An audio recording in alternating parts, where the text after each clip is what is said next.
Welcome back, everybody, to another episode of Colony Drop, a Gundam podcast. My name is Brian. And my name is Isaac. This is your favorite Gundam podcast where we talk about anything and everything that's related to Gundam. So that could be the Gundam movies and anime series, Gundam music like the intros and outros. It could be lore, concepts, things we think up, listener mail, even Gundam fashion, which we haven't gotten around to, but it's coming. Get ready. And even also side stories. Isn't that right, Brian? You know what, Isaac? I love a good side story. I feel like that's one of the best things that you get out of big, long-running franchises that are too big for their own good, like Gundam. You get all these weird stories on the side that no one ever reads or watches except people that like it too much for their own good, like us. So that's what we're going to do today. We're going to talk about one of the original side stories that came out in America called Lost War Chronicles. Oh, it came out in America. Interesting. Look, you're educating me.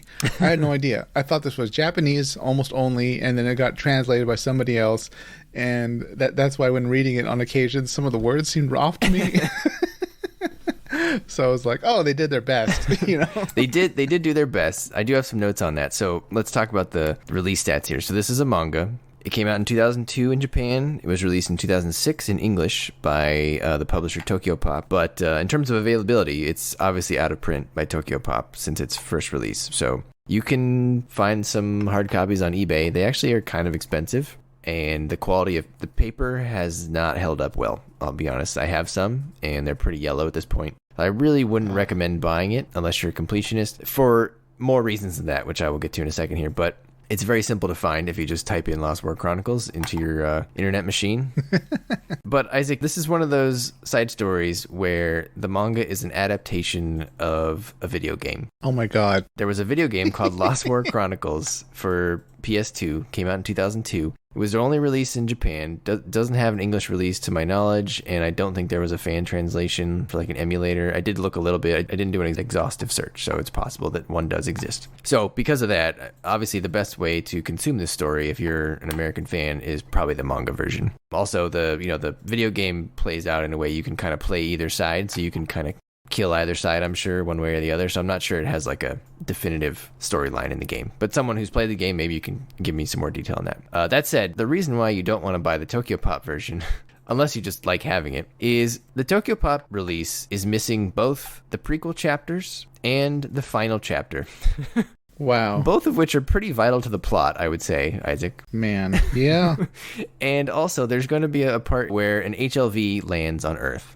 And that is very important to basically the rest of the story after that happens. And that page, or those 2, 3, 4 page spread, it's just not in my print version. I don't know if that's an error in my version or someone ripped the page out. But it kind of doesn't make sense if you don't have that page, because that's all they do that chapter is they go to get the HLV, Isaac.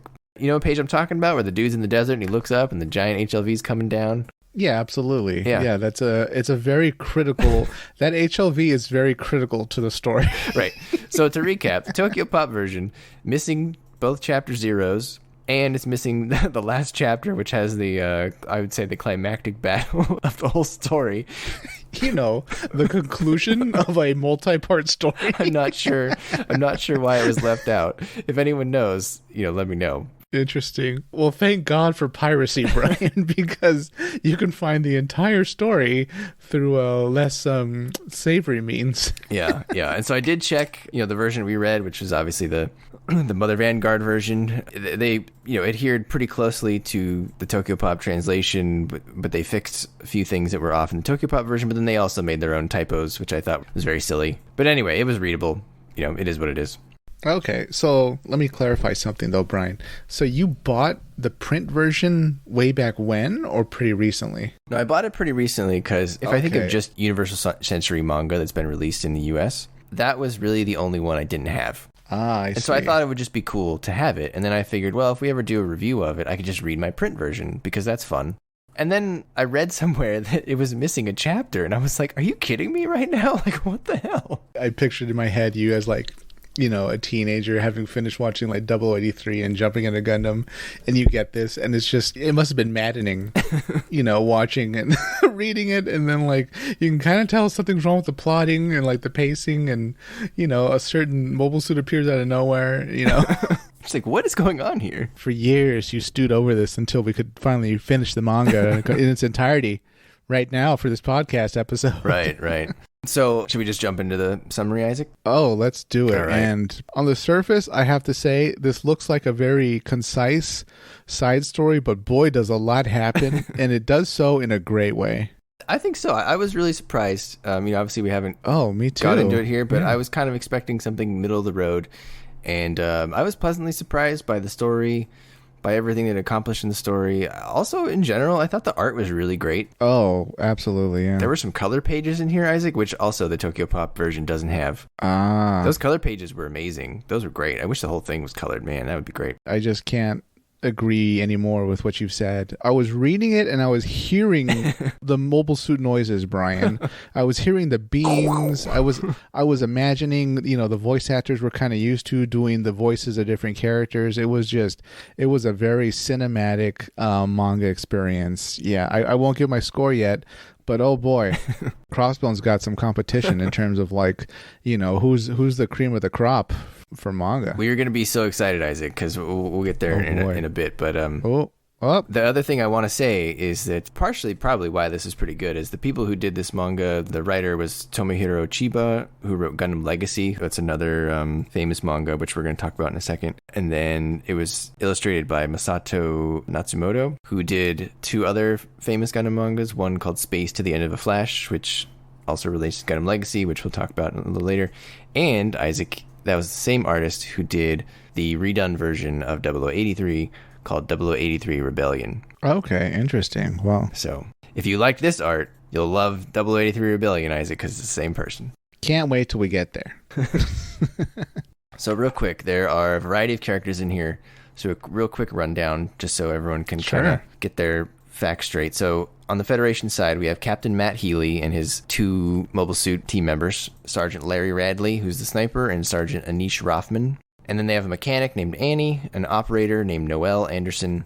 You can kind of think of Noelle as like Elidor from 8th MS Team. And I would say in general, this story skews pretty close to 8th MS Team, right? There's a lot of parallels. Yeah, it very much lends credence to, canon-wise, this is how squads are set up. You got like your mobile suits, you got the little logistics, and then you got sort of, command intel communications. And that's it. They're out in the field taking orders and following missions. And we also have some really cool appearances, Isaac, by General Revel and Admiral Cohen. That was neat to see. Yeah, a little cameo. Yeah. Mm-hmm. Even Lieutenant Woody, which we'll get to in a second. Oh, also, guess who else showed up? It was Matilda. Yeah, well, in name, sort of. Well, no, they showed her for a little did bit. they? Okay. Yeah. Oh, you miss Matilda? Well, oh, no. my God, Brian. She was already, spoilers for the original series, everyone. She's dead. She wasn't a pancake yet. No, she was dead. This happens after her death. No, it doesn't. Yes, it does. She's still alive. Because they're making a delivery to the White Base. Oh, that's true. All right, you're right. You're right. That's fair. Oh, okay, that's a good point. Wow. I'm the space fascist. Nope, she was a pancake. I'm just really in a hurry for Matilda to die, apparently. That's a good point, though, because this story takes place over the entire 1-year war. Yeah. Every chapter is not happening exactly right after the other. We skip months in between chapters, which I thought was cool. Yeah, some kind of flashbacks too a little bit and stuff like that. Right. So it's you get the whole breadth of, at least maybe not the war A to Z, but most of the beats, most of what happened. Right, outside of going to space. We don't go to space here. We stay bound to Earth. Well, some people do. We'll see. Yeah, that's true. That's people fair. do. On the Zeon side, we have Lieutenant Ken Bederstadt? How do you think you pronounce that? Oh boy. Bederstadt, I thought it was. Something like that. Okay. There's a Stad at the end. Yeah. We know that. This is a strong German name for a strong man with strong ancestry. Of course he's on the Zeon side. Yeah, of course it's a blonde, right? Of course they got a blonde man on the side of Zeon, right? Because, So, interestingly, in the manga, he has brownish blonde hair. But in basically every other media, he has black hair. Okay, well... And so it's very jarring. If you look up his profile, you're going to get a guy with black hair, and I'm like, that is not what I imagined. Yeah, reading the manga that I had a copy of, a copy that fell out of a truck. Yeah. In my mind's eye, when I was looking at these pages, he was a blonde man. Oh, 100%. Agree. Agree. So yeah, so I wouldn't even say dirty blonde. That animation was only for blonde people in the series, and that's exactly what it looked like. Agree.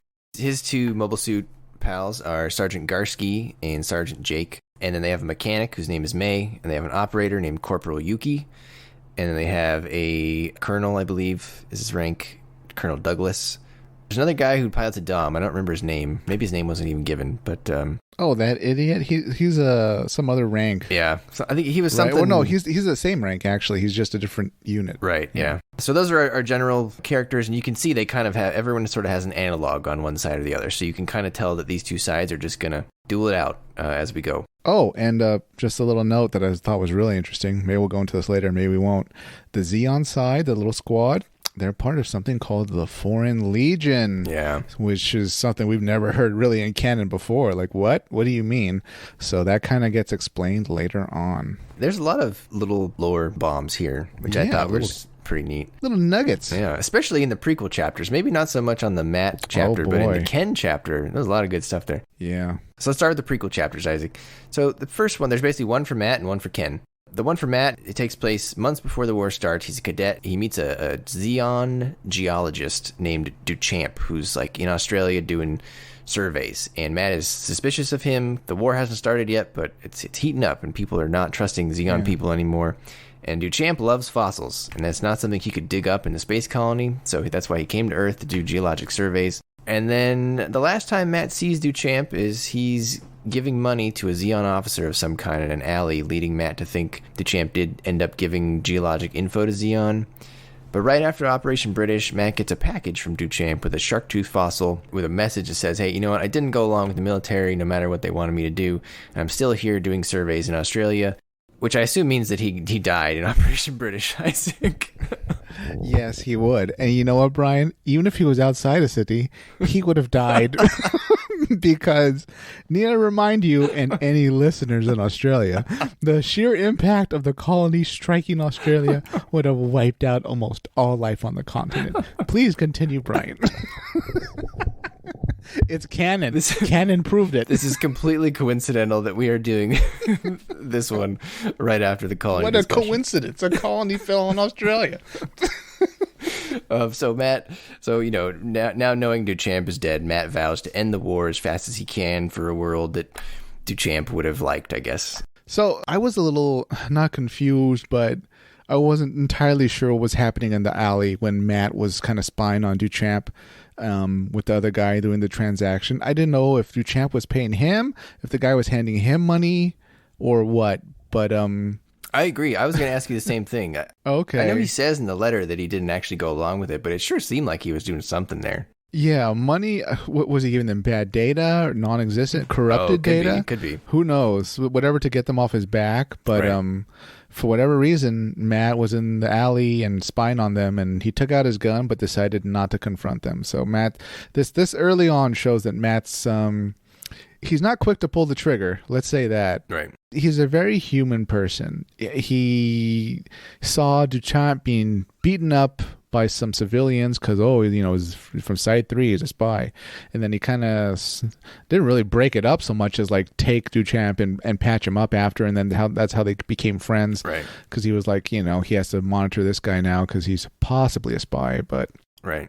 It really affects him that Duchamp sent him a gift essentially the same day that the colony fell and wiped out Sydney, where Duchamp was. I don't think this goes anywhere, and especially if now knowing what I know about the rest of the story. But had I not seen anything else, I would have thought there was even a little bit of a romantic connection between the two. Oh, yeah. I don't think enough time went by for that. Then again, I'm so oblivious that when in Iron-Blooded Orphans, when there was that romance, I didn't notice until like the final battle where like died the mechanic. The final battle with the mechanic, like, or no, it wasn't even the mechanic. It was the friend of the pilot, right? The friend of the pilot's like, he doesn't that really mechanic doesn't do that for everybody. Yeah, he doesn't give that much attention to everybody. So stop being so idiotic.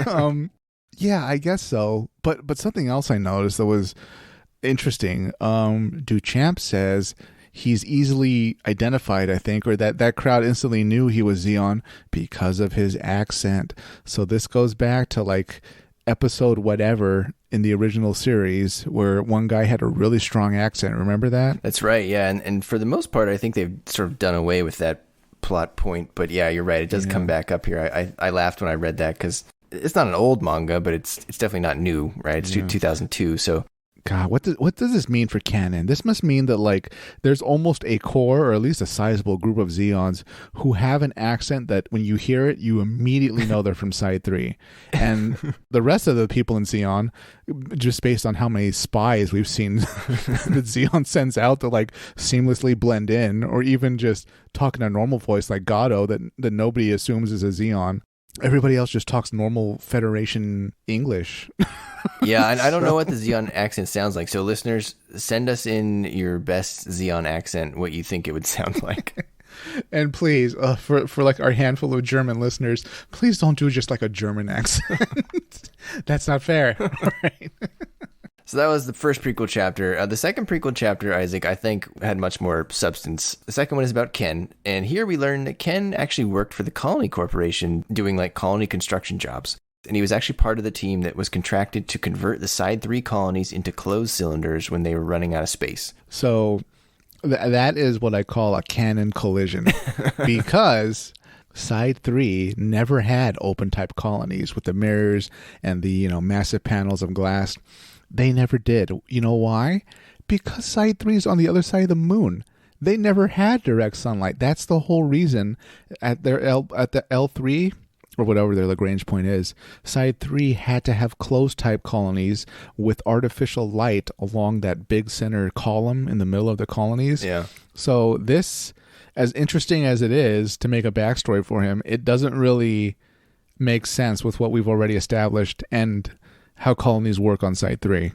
Oh, interesting. I think I've read that before, though. I wonder if they go back and forth. I would do a combination. I would mesh them together and say, look, the original colonies were completely closed type, but as the population grew, they absolutely brought in someone that were open and then eventually just converted them. I could see that. So, there you go. Everybody wins. Canon solved. Yeah, I did it. We did here on the Colony Drop podcast. We solved the canon problems, just like we torpedoed Afterglow of Zeon. We aren't just a force of destruction, Brian. And everything else. Yeah, evolution. Everything we touch. That Kickstarter thing. Heaven help us when we review UC Engage. Oh boy. You know what? They have it coming. But anyways, please continue. Ken's knowledge of colonies attracts the attention of Zeon, and they kidnap his wife and child and make him join the war effort by helping move a colony from Loom for the second, would-be Operation British. And during the operation, the Battle of Loom breaks out and he has to escape in a Zaku. He watches a Salamis destroy his friends who were in an escape vehicle. And after the battle, he basically just drifts through space in his Zaku until he's picked up by Colonel Douglas. I don't like this at all as a prequel, because why do you need a small group of people's help to move a colony? As Gato showed us, you really just need to get to like one console in like a colony's command center to move the colony. And also, this was like the Battle of Loam, right? So the Zeon array knows how to move a colony. They don't need anybody's help to how to move one. Maybe Gato, what he did, maybe it was all based on information they got from Ken Bederstadt, or whatever you said his name was. Bederstadt. Bederstadt. Yeah, sure. Whatever his name is. Okay. He sounds like a vampire when you say it that way. Yeah. Boy, does this make sense? Not... Okay, here's how we can solve this again. Just, are you listening, listeners? We're doing this from the seat of our pants. We're shooting from the hip. All right. Since British didn't hit the target, they figured, you know what? We're military guys, but why don't we actually bring in like the engineers and specialists that know how to do this? Oh, I like that. So we can have, we have a much better chance of hitting our target. I like that. It still didn't work, but also what's horrifying is that like, when they're interrogating him, the officer in charge times it so that he can watch a colony get nuked. Jesus Christ. I had kind of forgotten some of the details about the Battle of Loom, so I went back and read. 2 billion people died in the Battle of Loom. Wow. Because that entire side was just destroyed. Excuse me, Brian. I think what you mean is 2 billion people gave their lives for space noid independence. And the ideals of Zeon. That's what you mean, right? 2 billion people who weren't fighting for space noid independence gave their lives for space noid independence.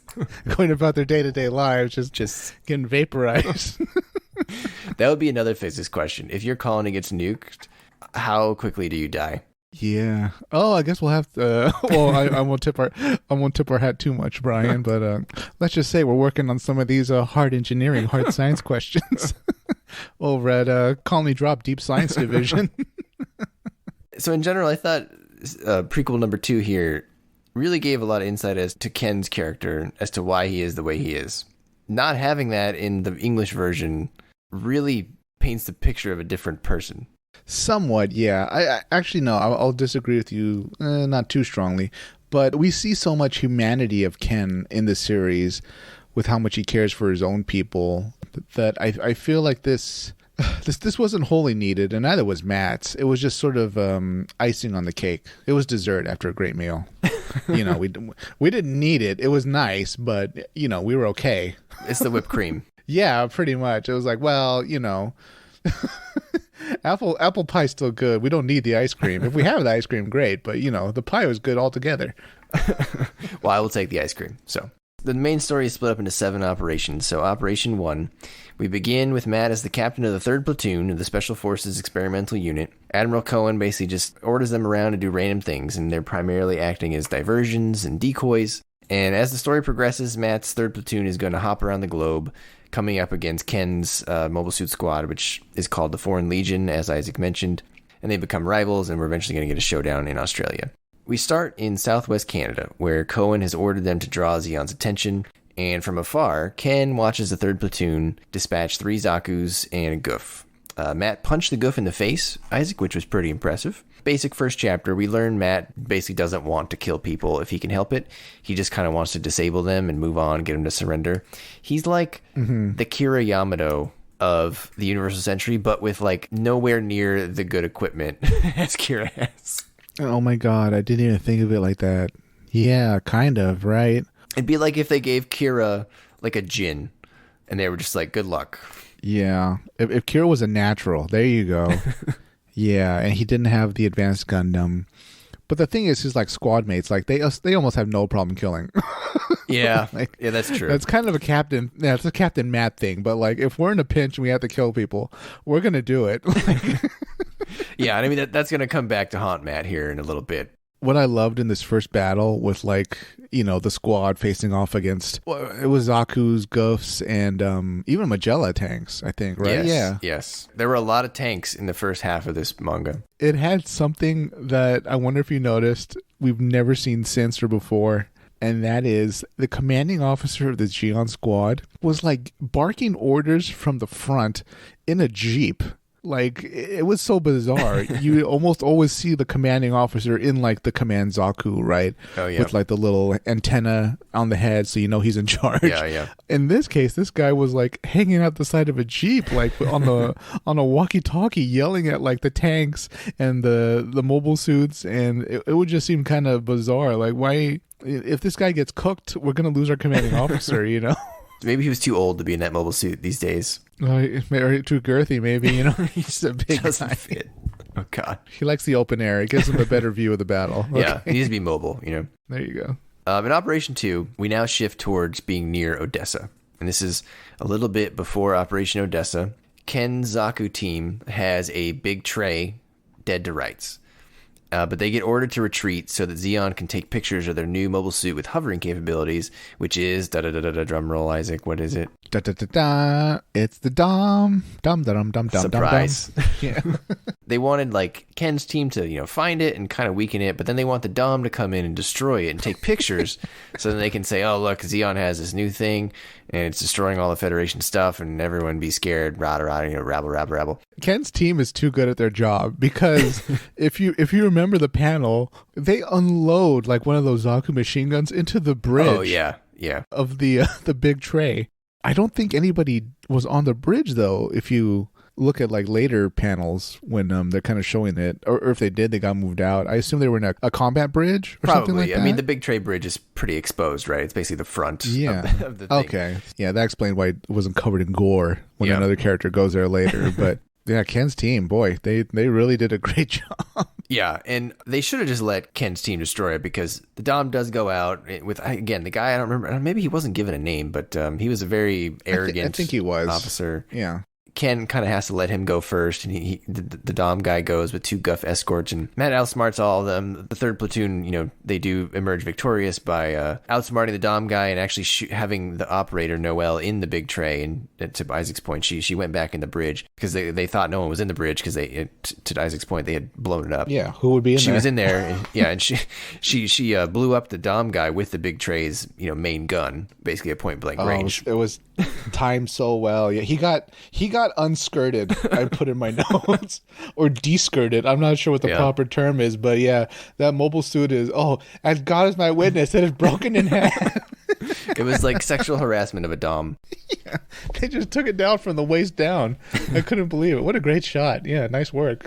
Quite amusing. That said, the 3rd platoon did everything they could to take out the Dom and the 2 Guffs, which, by the way, I guess we should say at this point, Matt's team is piloting all ground gyms. So it's a pretty admirable effort, I think, for 3 ground gyms to beat 2 Guffs and a Dom. That said, they were weakened, they were a little beat up, and Ken's team swoops in and destroys the big tray at the end.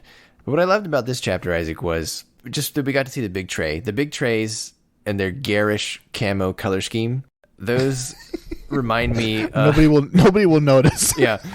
we put camo on. We'll just hide it over here. Will notice. My yellow and blue camo, which I'm not even sure where that ever fits in. If you're like right next to the coast.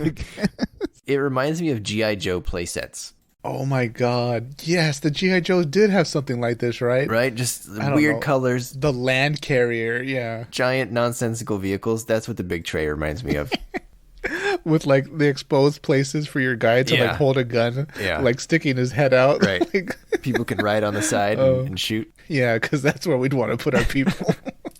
Right on the side. And we're told this big tray was a decoy of General Revel's big tray, which is named the Baton, or the Batan. This one in this manga, though, to my knowledge, it was unnamed. I don't remember it being given a name. So if anyone out there knows the name of this big tray, I would like to know. It's a Swiss cheese by the end of the series. Yeah, it didn't last very long.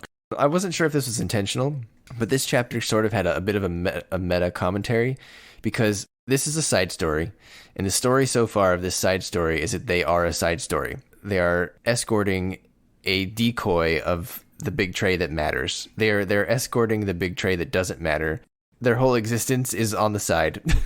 Yeah, literally, they're going to draw attention away from the main cast so that Zeon can throw resources attacking God, they must have a low opinion of Zeon's intelligence, which I guess is kind of true, because why would General Revel's big tray be traveling with like just an escort of what looked like a handful of Type 63s? Yeah. You know, as opposed to the small army that it would probably normally travel with. And yeah. Speaking of the tanks, did you notice in the first 3-4 chapters of this manga that this manga really drives home the idea that mobile suits are better than tanks, because there were massive tank casualties on both sides, and it was such like an afterthought. Like they would just step on them, they would just move them out of the way. It was like something to do between main action scenes. Yeah, the Guff will like just casually use like a heat tentacle against a tank and like boom. Just slap it like using your belt to like slap something. Well, in like every 3 panels in the distance, there's like the wreckage of a Type 63. Yeah, like that guy had a bad day. Yeah. Oh boy. Also in this chapter, the Dom guy, he calls Ken a hired whore, and I was wondering, well, that sounds great. Is that a bit of a redundant insult? Yeah, right. You're just a paid employee. Like, And then Isaac, we had the Dom here. The Dom got a lot of play. Were you like jumping out of your seat when they revealed the Dom, and the guy was like, "The Dom is gonna dominate you"? I was a little cautious. Well, number one, we know my true love is the Dom Tropin, right? Fair, that's the best version of the Dom. Number two, seeing it this early made me immediately think, okay, this is going to go with the Amuro path where like they begin destroying greater and greater threats. So this Dom is going down. And I didn't have much hope for the Dom, to be honest. And It was so epic though, seeing them time the shot though to blow off its like legs and skirt. That was great. That was a great shot. I'm surprised it didn't detonate, but yeah, maybe missed the reactor. I don't know, but yeah. But getting to that though. After the battle's kind of over, and there's like a stump of a dome there, like, you know, the Federation forces kind of surround it. They're like, all right, you got to open up, you know, this is over. And the pilot's like, no, I'm not getting out. Be a prisoner, be a hostage. That's terrible. And fleeing at the same time was, or no, actually, I think the engineer, May, for the Foreign Legion, for whatever reason, she had the control to self-destruct the dome, right? Oh, did she? I don't even remember. remember. I think so. Yeah, I think she did. And she was like, well, I guess I got no... I guess she was listening in. Oh. And she knew, like, well, they're either going to take it or they're not going to take it, whatever. Right, but yeah. Then she hits the switch and it, like, starts igniting. I don't know if the guy got out. His hatch was open. I'm going to say he didn't, and she probably did it on purpose because he was a dick. Oh, yeah. Okay. His hatch was open and he seemed maybe halfway out of it, but there was a lot of fire. Yeah, so he was a girthy sure. guy too. He might not be able to get out of there too quick. He either got cooked or he got singed and then got captured by the Federation. Either way, he's done for the war. Right, yeah, it didn't end well for him. Another good shot in this chapter, which in general, the illustrator does a great job. They have a deft hand at making comic books, basically. There was a really good shot when they were waiting for someone to attack the big tray. There was the single ground gym on top of the big tray with the giant rifle. Nice, yeah. I loved that. That was a great shot. It was very cinematic. It was very memorable. And I'm a simple man, Isaac. I think things in a lot of books today are too crowded. There's too much going on. But that was a very simple shot. It's so, like, you don't like the density of, like, the Lucasfilms? No. Like the Phantom Menace? No. It's so dense. Stylistically dense. I can visualize the one ground gym on top of the big tray, you know, in a limited resource environment with the giant gun just saying, come at me. I love how the Foreign Legion took out the big tray. How it wasn't like, well, let's just shoot our guns at it. Oh, yeah. Instead, Ken was like, look, we have these flying aircraft that are being used for aerial photography. Let's just ram one into the big tray and we'll be done. Very practical, very practical. Yeah, then we can go home. So that brings us to Operation 3, which is actually Operation Odessa. Operation Odessa has arrived. And this was pretty cool, Isaac, because this is what you were talking about. This is the appearance of Lieutenant Matilda, sort of. Yeah, her little cameo. Yeah, Lieutenant Matilda's Medeas are on the way to resupply the White Base. And General Revel assigns Matt a ground Gundam now, because his other stuff kind of got pretty messed up in the last battle. Also, he's been doing really well, so I think Revel's like, hey, we should probably give this guy something a little better. So he gives Matt a ground Gundam. Everyone else still has their normal stuff, ground gyms. And so when I say ground Gundam, this is the same model from 8th MS team, listeners everyone's familiar with. And Revel's reasoning was like, hey, you know what? Mobile suits are going to decide all battles from here on out, so we need more data on this thing. Please use it. And things are going well when all of a sudden, beam fire rips through the battlefield, Isaac, which at this point in the war, beam fire on Earth is like unusual, right? Right. That gets your panties in a bunch. All of a sudden, you're like, just clenching, right? As that beam passes you. Yeah, these should not exist except in space. And so all of a sudden an Adzam appears and disables Anisha's gym. But Matt actually refuses to leave anyone behind. It was pretty obvious that the smartest thing to do was probably just leave Anish for dead. But he just decides to stay and fight. And he actually, Isaac, in a act of super mobile suit, super heroism, throws a Zaku at the Adzam and blasts it from underneath with like his machine gun, destroying it because the little thing that dispenses the Adzam's like electric net was open, and so I'm sure some of his bullet fire went in and blew it up from the inside. And let us remind you, the Adzam was designed by the same team that was responsible for designing the Death Star. So the moment a shot gets in like a small hole, the whole thing explodes. You're done. Just go home. There was one thing here, Isaac, which I don't know if it just never came up again, or maybe I'm missing something, but Revel mentioned there was a spy and that he would take care of it. Did that ever come up again? Did they drop that, or am I forgetting something? No, it wasn't so much dropped, but I think we infer that that's the spy Amuro found in the original series. Okay. That's the other thing I was thinking of as well. Yeah, okay. That's a deep reference, though, if you haven't seen the original series. Yeah, if you have, you would never understand. You would think something went awry. You'd have to have seen the original series. Right. This definitely rewards you if you've seen the original series because you get all these cool cameos. Right, yeah. But listeners, one thing to remind you listeners, or at least inform you, we've been through like 3 or 4 battles by now. Matt has like this constant phrase that he almost always repeats before a battle in conversations with his team. And that's his goal is not to win, not to lose, but to make sure everybody lives. That's his victory. And, you know, he's been consistent with that. Yeah, that's why he didn't leave Anish behind. And in the first battle, he left the goof out there. Waste time, he said. Go ahead, waste time fixing it. He left the stump of the Dom. Yeah. You know, he's purposely not killing all these people.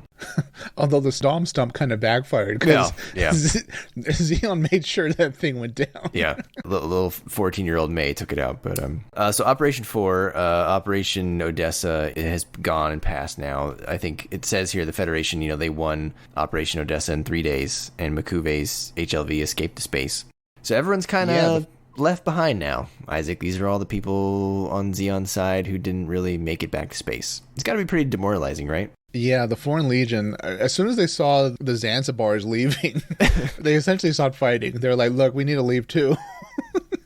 Like, why stay at the front? What do you think goes through their mind? Like, when you see those things heading out to space and you're not on one, you look at that and you're like, huh, this didn't really pan out. I didn't play a ton of sports as a kid, Brian, but I would imagine playing football or soccer or something and seeing the coach packing up and leaving in the middle of a game probably is not a good sign.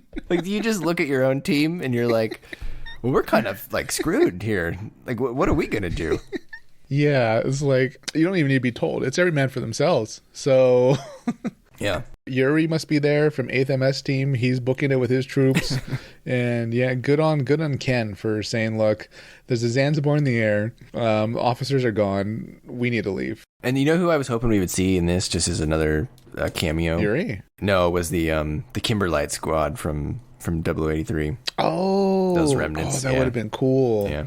Yeah, at least helping Ken or something, right? Resupply. Yeah, they're essentially the same, right? They're remnants, you know. Or at this point, would have seen them either, I assume, booking it to try to find the mine to hide in. Yeah. So this is the chapter I was mentioning in the beginning, that where an HLV falls to space and it's marked for Ken's mechanic May. But the part wasn't in my paper version. I was comparing them up until this point, and I was like, hold on, where's the thing? There's a 2-page spread where it comes down, you know, very cinematic moment, far away shot, coming down in the middle of a desert. There's a random desert person looking up at it. And then there's a page or two of them saying, oh, this thing came down, we should go get it. It's in Federation territory, that's very dangerous. Those 4 pages were missing from my print version. So then it just starts, and everyone just goes to some place, but you don't know where they're going. Yeah, that's not a good print version. No, that's terrible. No, the one I bought, you know, it is used, but I think it would be odd for someone to rip out those exact 4 pages. Yeah. So to me, I feel like that's just another error. So if you have a print version, could you check and see if you have the HLV thing coming down? Because interesting. Yeah, let us know. Something went wrong with this print version, Isaac. I don't understand. Brian, when the HLV was falling, did you have any idea what would be in it? Did you know it would be a mobile suit? Or no, I did not. Okay, me neither. I mean, I guess a mobile suit's a fair guess, but no, I didn't know what would be inside. I definitely didn't expect what did come out. So I guess we should say at this point, you know, again, Matt's been performing well, so now they're having him train rookie pilots. And he's going to take the rookie pilots with him to go get the HLV. Ken's team is also going to go get the HLV. Matt's team gets there first, but they don't open it because they think it's a trap, which turns out to be a very bad mistake. Yeah, I guess I could have bought that. But then again, in every series, we've never seen Zeon booby trap an HLV. Right, yeah, those things are valuable, so it seems odd they would booby trap one. But I guess I could see that. Maybe they're sending down a nuke or something. Sure. Oh, boy, that's... I've never thought of it. That would have been an effective strategy. Interesting, yeah. Well, at that point, why not just use a missile? I don't know. Who knows? That's fair, yeah. It's very Zeon. Draw him in closer. I don't know. Yeah. So Ken's team arrives. You know, he's in their Zaku's. He takes the rookies by surprise. Ken goes after Matt immediately and pins him against the HLV, and they use this opportunity to get into the HLV. And then at this point, you're wondering, like, oh man, what are they going to come out with, Isaac? And that was so cool. Wonderful shot, right? Very cinematic. It's kind of in the smoke. What comes out, Isaac? A Gelgoog with a beam rifle. Oh, man. And by the way, it's the large beam rifle. It's the one that Gato used in like 0083. And that beam rifle just tears through the battlefield, just like... And at this point, they're like, oh, God, you know, they're clenching again because now they're having flashbacks to the Adzom. But it's a ground Gelgoog, by the way, which looks pretty much like a normal Gelgoog, but I think it's got a few extra, I don't know, things on its arm or something. But we very rarely see ground Gelgoogs. No, they were almost all in space, and they got developed too late when Zeon was almost completely off Earth. So this is pretty rare. Yeah. I wonder why they never really went into the rationale. Well, it must have been Douglas, right? Commander Douglas probably had to pull a lot of strings to get this out there, because there's no way they'd send it by Ken's request if he's with the Foreign Legion. Oh, yeah, absolutely. I mean, it was this chapter where we learned that May and Colonel Douglas are both from the Daikun faction that went into hiding after the zombies took over. And because the HLV was marked for May, we did also learn that May's family, not only were they from the Daikun faction, but her family is in like high standing. So I'm assuming that someone in her family pulled some strings and sent one down for Douglas to use to keep her safe. That's a good point, yeah. And to further kind of show how unique May is, she's not in uniform because she's a civilian. She's the equivalent of like just a guy or a person like helping the military almost for fun. Not fun, but like she's not even in the chain of command. But they like, I guess she has to have enough pull that, no one dares say anything. She's just still there, and Commander's okay with it. I mean, she's only 14, so in the beginning of the series, you're kind of like, why is this girl even here? Like, this is dangerous. You all should be put in jail. But yeah, it turns out in this chapter, they're like, she's here because we put her here to protect her and take her away from Zeon, where, maybe something bad would have happened to her. So, to her credit, though, she showed that she's such a good mechanic. She can listen to a mobile suit with it, powered on stuff and know what's wrong with it. Right. She's somewhat a savant prodigy kind of thing. Right. Yeah, she's actually contributing, for sure. Oh, God. I love the scene where Ken and Matt were fighting. Ken opens up the cockpit. May's in there with him. They do the little Mission Impossible grapple hook to go past the Gundam. Yep. Directly land on the HLV. She gets in super quick using her palm. I guess it was a biometric lock. Yeah. Then they go inside immediately. Matt, for whatever reason, makes no attempt to attack the HLV. He just waits. Why did he do that? That was such a stupid thing to do. Well, he hates killing people.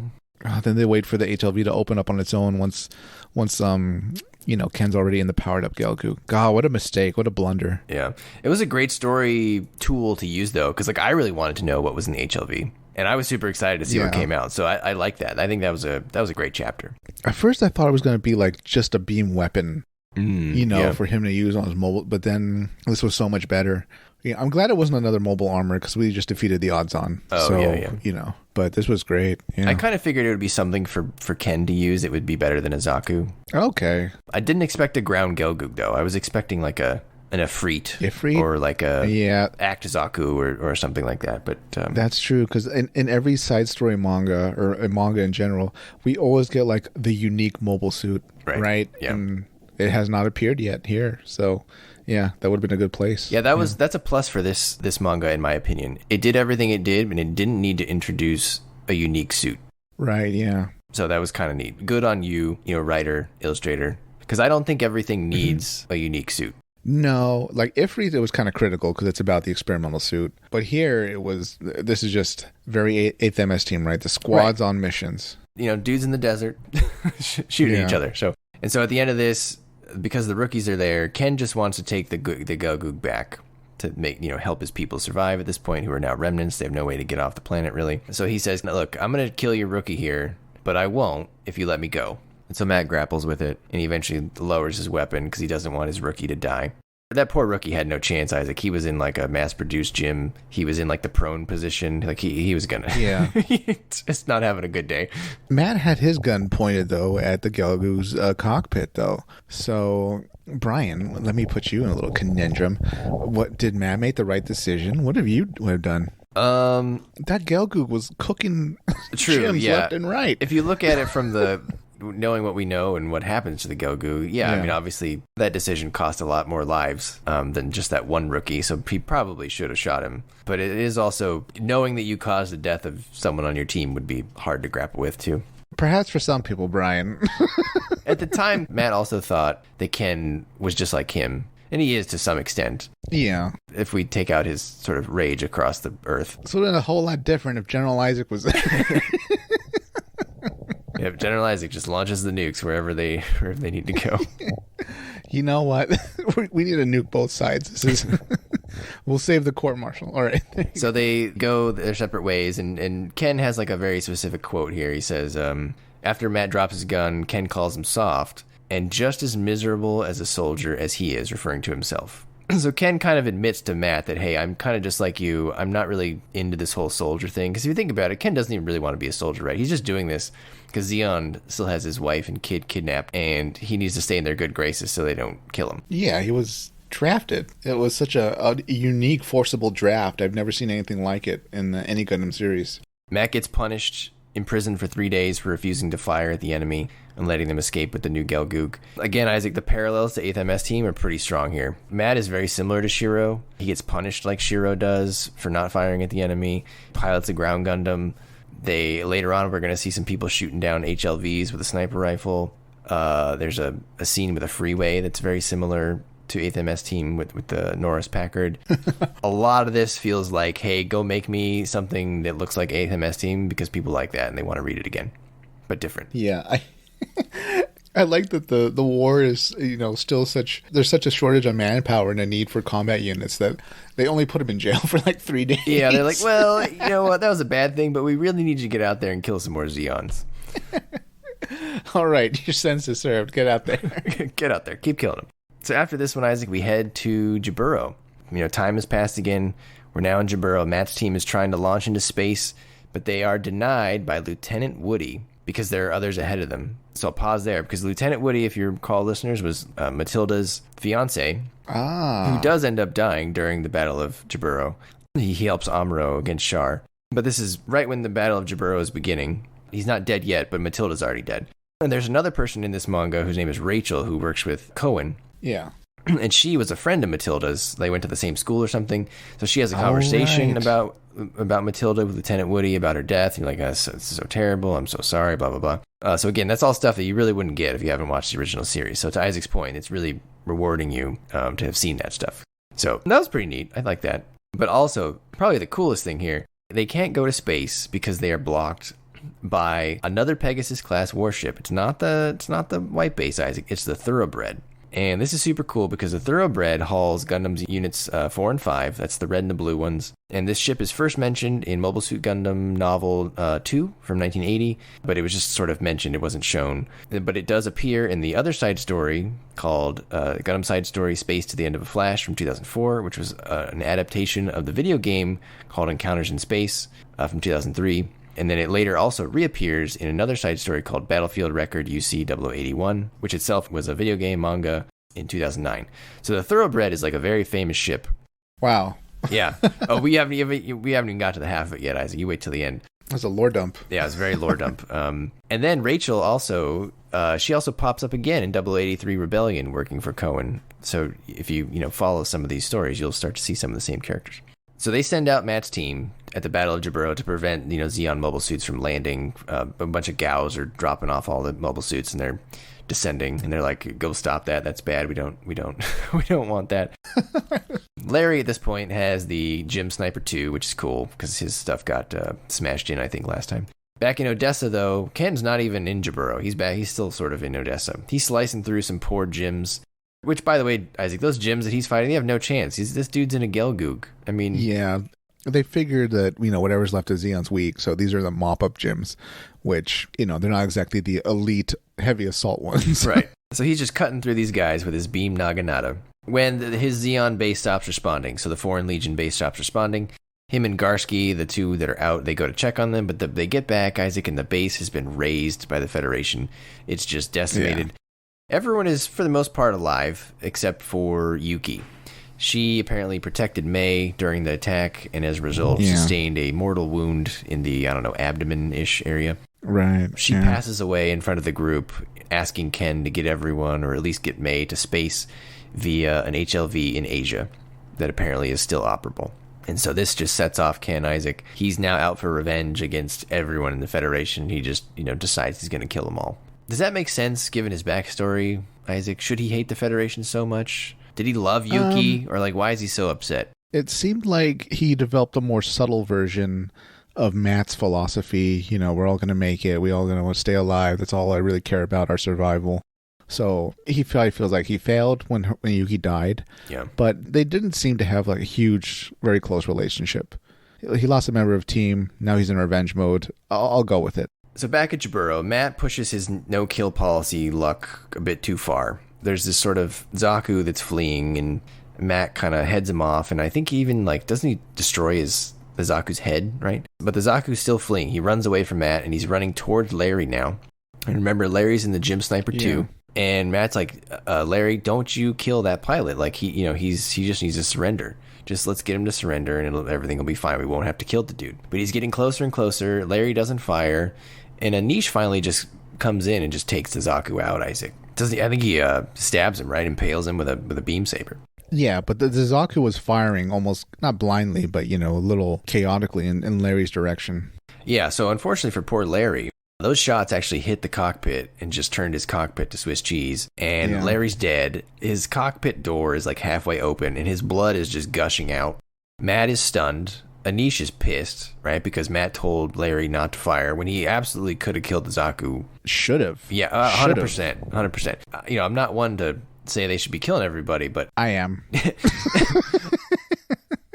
It was such a stupid call on Matt's part. He's a bad leader. I'm going to flat out and say it.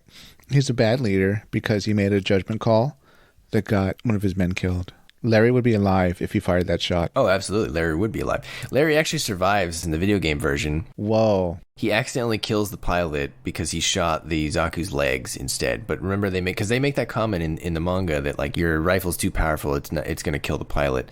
Well, in the video game, he actually shoots the legs and it still kills the pilot. Wow. I think this is the better narrative choice, right? I think. Yeah. Because if he survives, then, like, nothing really comes of it. Matt's policy isn't really questioned. I think Matt's policy is, like, noble, but at the same time, you have to know when... I'll go further than you, Brian. Matt's policy is naive and has no place in a war against Zeon and space fascists. Well, that's what I'm saying, is you have to know when to deviate from your policy. And clearly he doesn't, so... No, he's on railroad tracks, and, he needs to be more adaptable than that. And even other people who don't like... I don't think Shiro liked killing people, but it's not like it stopped him from doing it, right? No, he was pretty happy to throw that punch at the Absolist's cockpit. I had to shake my head watching that happen as my buddy Sahalan goes down with the ship. Your psychotic buddy, Guineas. Now we can't give injections to our men. Oh, yeah. Let alone those. A little happy juice, yeah. So they basically order Matt's team, who is basically just now Matt and Anish, right? Because Larry's dead. Yeah. So I liked Larry. Larry was a cool dude. He kind of sucks he's dead, but narrative must move forward, I suppose. Now he's Kool-Aid. So they now order Count. Count orders them to Asia to go destroy the Gelgoog. Because apparently, Isaac, this Gelgoog is just like tearing people apart.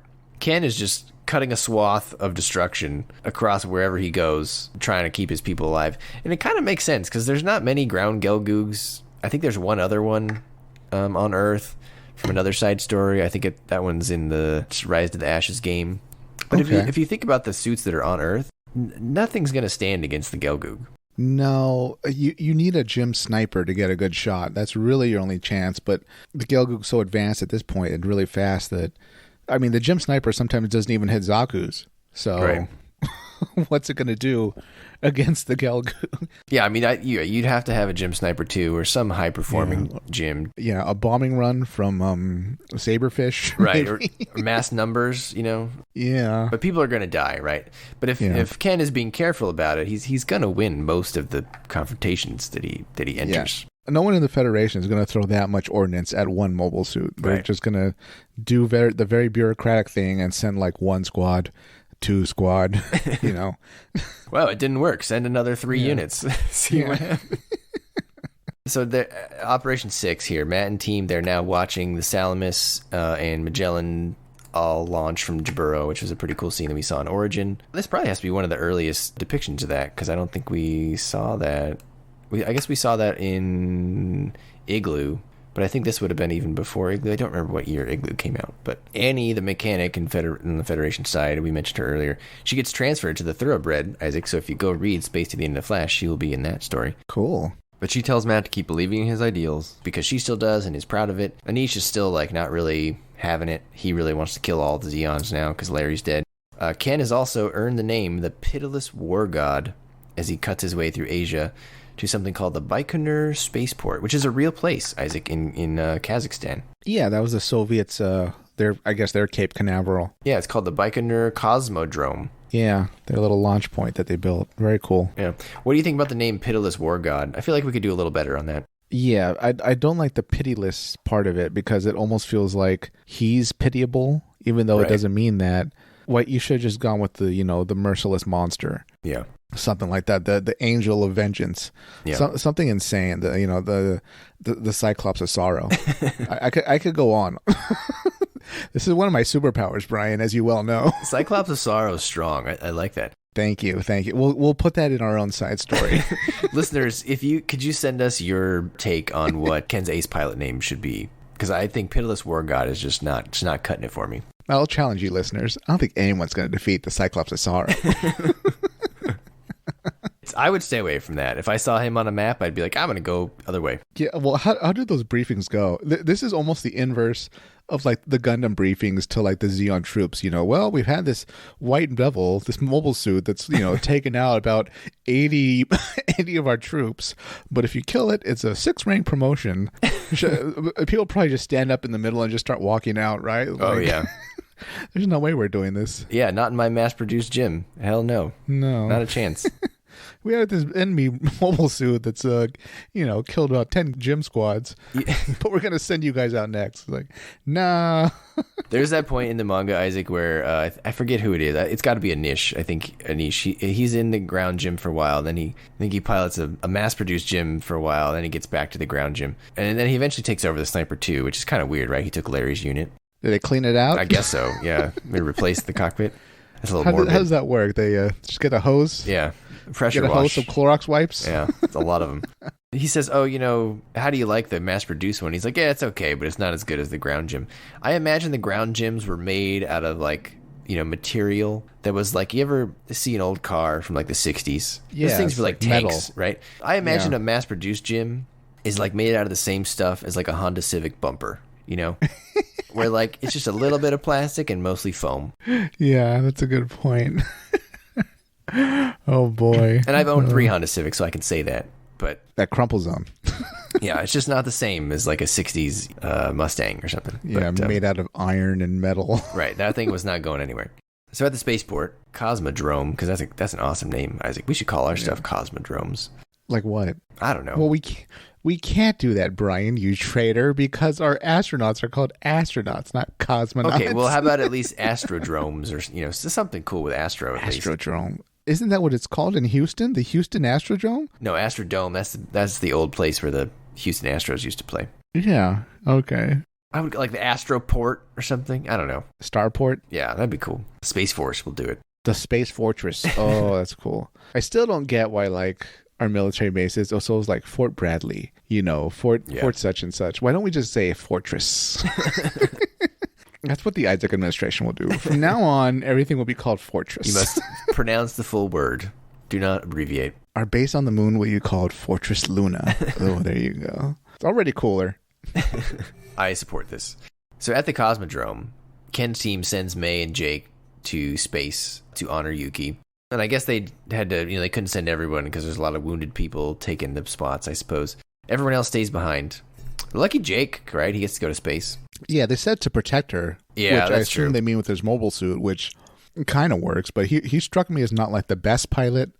But he's kind of the only one they got, I guess. He was so-so. He kind of goes a little crazy later. But Ken engages Matt while Anish looks to shoot down the HLV with the Gym Sniper 2. So this, Isaac, is, again, another 8th MS team parallel that I mentioned. It feels a little too close to 8th MS team, right? This dude's about to shoot down the HLV with the Gym Sniper. Although, 8th MS team was a Gym Sniper 1. Doesn't work though because Matt puts himself between the sniper rifle and the HLV and just dares Anish to shoot, and Anish eventually declines to shoot. Matt declares hate only begets hate. He doesn't want Anish to shoot down all the innocent people in the HLV. Ken is like shocked, but yeah, Ken and Matt retreat. But Ken promises to meet again to collect the wages of blood. I feel like his name at that point should have been like the Wager of Woe. The tax collector. Yeah, he only come to get the wages of blood. So yes, that was a cool scene, he used the head of the Gundam as opposed to like the cockpit. I feel like using the cockpit would have been more impactful. Oh, I agree, because I was actually, when he put the head in front, I was like, well, Anish is just going to shoot because it's just the head. Like, it doesn't matter. Yeah, the beam will absolutely go through the head. Right, 100%. Oh, one thing I noticed about Jake and I liked is he's always in his flight suit. Oh, yeah, that was a funny joke, yeah. Yeah, and then it was May, right, who pointed out, like, why are you wearing that? He said, I just want to. Yeah, we're on Earth. Nobody needs to wear a flight suit.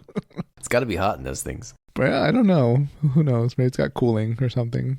Yeah. Actually, no. It has to have temperature regulation because you can go into space. Yeah. Yeah, that's true. Yeah. Okay. It looks hot. I'll say that. Yeah. Not very comfortable either. So, Isaac, if you're reading the print edition, this is where your story ends. Because that was Operation 6. You don't get the last chapter. That's terrible. Yeah, that sucks. So Operation 7, though, we're now in Sydney. They don't tell you that, but we're going to find out we are. Or at least in Australia somewhere near Sydney. Matt receives intel they have located the Gelgoog, and he walks in to Noelle in the shower. It's not a Gundam side story manga, Isaac, without a accidental shower scene. Of course, yeah. And, this is Gundam, so there's no locks on the bathrooms. It's just anybody can walk in. I read that scene a few times trying to figure out what exactly happened there, because he really, walked in there with a purpose, and I was like, that's kind of weird. Why did he walk in?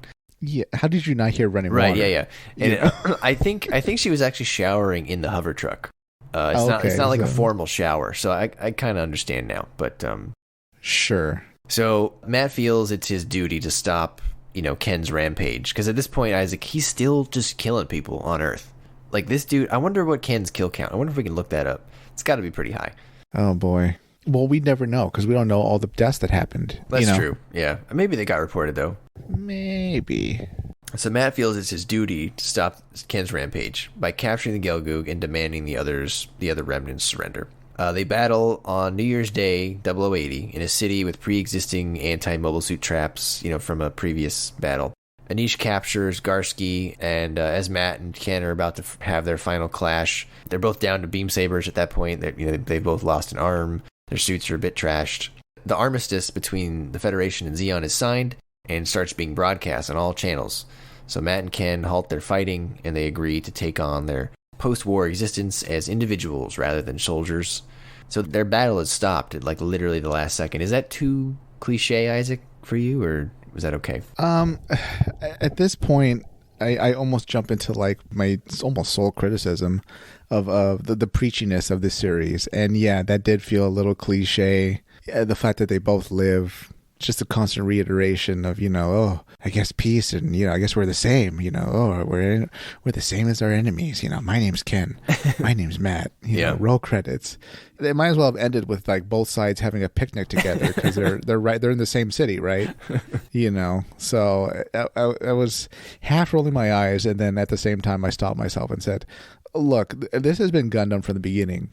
The strong anti-war message, the call for peace. This is Gundam at its heart and soul. Yeah. So I just kind of nodded and was like, okay, I'll go with it. Yeah. I'll at least say this: it was different in that the Zeon guy didn't die at the end. Oh, that's true, and he absolutely didn't die. You're right. He made it, and in a way, they were both good guys. Very, very much so. With the mistakes they made, however, along the way, they were good guys. Yeah, if you can forgive Ken's rampage across Earth, I think he's one of the better Zeons. One detail I really liked about this fight, Isaac, is that the Gelgoog did not have its beam rifle during this fight. And I assume that's because he ran out of beam ammo a long time ago. Because there's no one to resupply him, if you think about it. Where's he going to get more? I guess it's hard to keep a beam rifle if you're not getting steady supplies to keep it powered up. So Ken goes back to Side 3, and Matt peers out over the Sydney crater and finds a shark tooth fossil on the ground, like the one that Duchamp gave him. And that's the end of the story. And so if you didn't read the prequel, the shark tooth fossil part makes 0 sense. Hope you read the prequel. Because otherwise, it's just a random part where he picks up a tooth, and you're like, oh, right, I guess he found something. Yeah, I was thinking about that. I was like, what could this possibly be? Did I miss something about a saber-toothed tiger or a shark or a lion? Yep. I don't know. Almost like the battle, the final frame would be Ken giving him a necklace of a tooth on it. This is a bear tooth or something. Yeah, so that part only makes sense if you read the prequel. The final shots that we see of Ken and his people, I think, going back to Side 3, right, to be reunited with his family. Yeah. They are perhaps the only canon shots I know of a leader or a representative of the Republic of Zeon who's on the screen with a mustache telling them that essentially everything's forgiven. It sounds like an announcement, not just to them, but to every Republic or every Zeon forces who, unless they're going to go to Axis, are essentially by default Republic of Zeon. Yeah, telling them everything's forgiven. Just come home. We need you now for this new country that we're building. I've never seen anything Republic of Zeon until this. So I thought that was really interesting. Did you notice how they also spun it? And they said that they were victorious. Yeah, right. They overthrew the zombie. Right. They're like, oh, we won. And I was like, did you? Because this is a great day for our nation. But I really want to read that side story, right, with the White Zaku's or whatever, about the fall of Zeon internally. Oh, yeah. Because, man, clearly there were people or officers waiting on the sidelines who were either, if not pro-Federation, just using it as an opportunity to overthrow the zombies and bring back what we assume is a more democratic form of government. We got to read that one, too. The plot to assassinate Gurren Zombie. There you go. So, Isaac, here's the bombshell I've been saving for you. So, a lot of our characters here reappear in like this sort of, I'm going to call it an Avengers-style meetup in another manga series called Gundam Legacy. Gundam Assemble. Yeah. In the series called Gundam Legacy by the same author, alongside various other side story characters from the side stories Space to the End of a Flash, so Gundam Units 4 and 5, and the Zeonic Front video game, which includes Lieutenant Agar, I don't know how to say his name, he pilots Gundam Unit 6, aka Gundam Mudrock, as well as the Midnight Fenrir Corps. They all coalesce into a story that takes place in 0084. Wow. Yeah.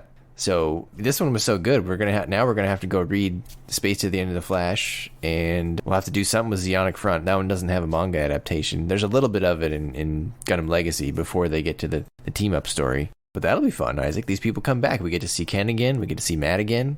Like May, they're all there. Noelle. So to be continued. I'm excited for that, man. I hope it's done well.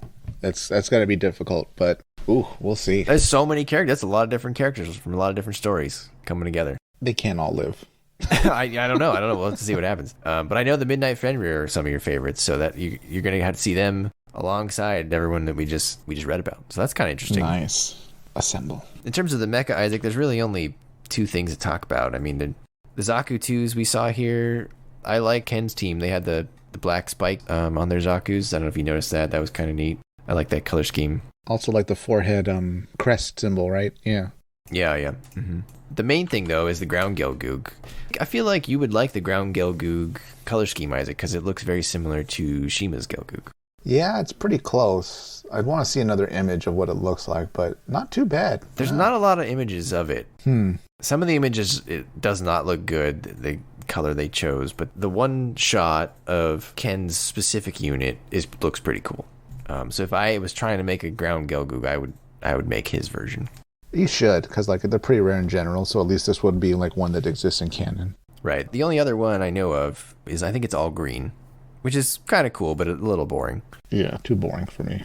All right, Isaac. So there we go. Now we know that we have more to look forward to from these characters. Oh, by the way, Matt and Noelle also reappear in 0083 Rebellion. Obviously, this illustrator and this writer, they like using these characters, so they just keep dragging them forward, which is fine. That's fine. Why shouldn't there be characters in side stories that continue on their journeys? The Federation is a big place. The wars continue, so there's no need for side stories to really be at the beginning and end of each character. Yeah. So I like that. Yeah, why not? All right, Isaac, so how many Haros you going to give this baby? This was such a fun read at every turn. It had surprises. It had quality animation, excellent writing, excellent pacing and story. I really like the characters. I have almost no complaints. I can't recommend this enough. I give Lost War Chronicles 5 out of 5 Haros. Wow, look, that is glowing endorsement. Isaac hates everything, everyone. I mean... stop what you're doing and go read it right now. Pretty much. I mean, I've never had a manga series that I was reading, Crossbone included, where I was hearing the noises while I was reading. And listeners are going to be like, Isaac needs his pills. It was just so immersive, so well done. You hear the mono eyes, you hear the footsteps and the beams. You can imagine the voices of different actors, especially since, we got Cohen. So you can imagine Cohen's voice. We got Rebel. Yeah. You can imagine Rebel. Everybody's back. You can kind of guess other characters' voices too, the new ones. It was just such a great immersive read. Please don't listen to anything too loud while you're reading the manga. I just can't recommend it enough. It was a great read and a great choice, Brian. Excellent choice, Brian, my friend. I pretty much agree. I don't know if I'll go that high, but it was a solid, fun read. If you like 8th MS Team and you wish there were more things out there like that, this is a great next step for you, especially if you've seen the original series. It's got great story, great action beats, great action shots. Again, I think the illustrator has a deft hand at making comic books. Sometimes I feel like some of the manga that we read for Gundam is just they're just kind of going through the motions to put it out there. Nothing against those people and their efforts, but I feel like this guy is just actually really good. And it just happens to be he's doing a Gundam story. The ground Gelgoog was neat. Don't get to see that a lot, so I enjoyed that. I think it's a plus that they didn't have to bring in some unique Gundam, some unique suit. And I'm super excited that these characters all show up again. And I'm excited to go read the other ones because they're sort of under the control of the same people.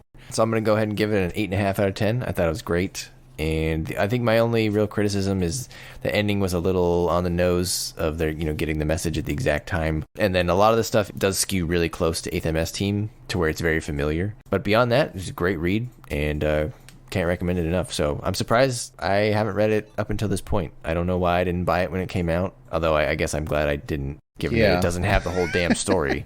So listeners, when we say read it, don't go read the print version. Or if you do have the print version, just make sure you go get the stuff that it's missing, because it's missing the beginning and the ending and then the vital page in the middle.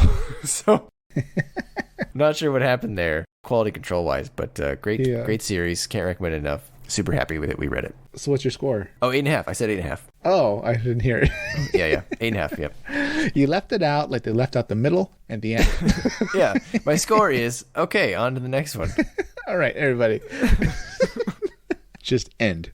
That's how I felt reading the print version. So, what should we ask the listeners? Like, was Captain Matt right? Is that the right approach? You should not kill the enemy unless you give them a chance to surrender? Or is that just so foolhardy because you're going to get situations where the enemy's going to blow away your friends? Well, yeah, in that situation, he chose to try to save the Zaku pilot over Larry. But I feel like in that situation, you got to save Larry every time, right? Yeah, he was so wrong because that guy was fighting before he even got near Larry. Right. So he wasn't going to surrender at all. No, he was fine.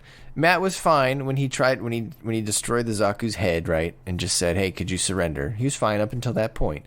But when he continues to run towards Larry and he doesn't surrender, you give Larry the go-ahead. Yeah, but he didn't. No, he did. And now Larry's dead. Way to go, Matt. So listeners, tell us if you think Matt is right and to what extent. Give us your best Zeon accent and tell us what you would rename Ken's ace pilot thing to be instead of pitiless war god. Do you have anything stronger than Cyclops of Sorrow? They don't. I win. Think of one, Brian. I'm gonna try. All right. Let's see. It's a Gelgoog, right? So maybe the Gelgoog. Yeah, the murdering maverick. He's got the Naginata, right? So what would you call the... Oh, the beam rifle is kind of the focus too, right? Yeah. So how about like the beam beast? I like that, the beam banshee. Beam banshee, okay. I could see that because it kind of screams when it fires. I believe that. I'd buy Listeners, you guys got a tall order. I'm throwing these out left and right. You guys are just getting slapped around. You guys are going to have to think of some juicy ones. The beam banshee is like the sub-boss before you get to the Cyclops of Sorrow. It has no melee weapons. It's just beams.